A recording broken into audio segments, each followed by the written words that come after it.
China built an entire train station in just 9 hours, a feat that left the world astonished. Over 1,500 workers, 7 trains, and 23 construction vehicles worked through the night in Fuzhou City, Fujian Province, to complete the project.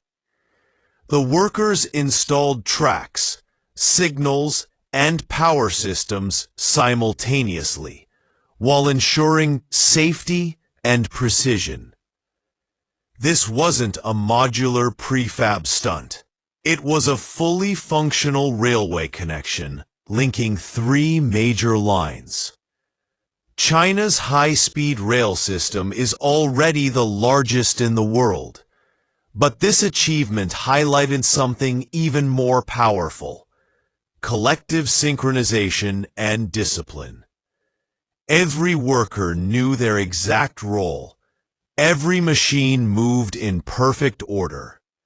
This 9-hour miracle symbolized not just speed, but also a culture of efficiency and collaboration. Engineers later said that the success wasn't about rushing, but about flawless planning and teamwork.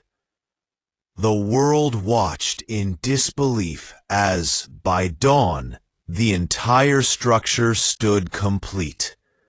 Proof that when human cooperation meets precision, even the impossible can be scheduled.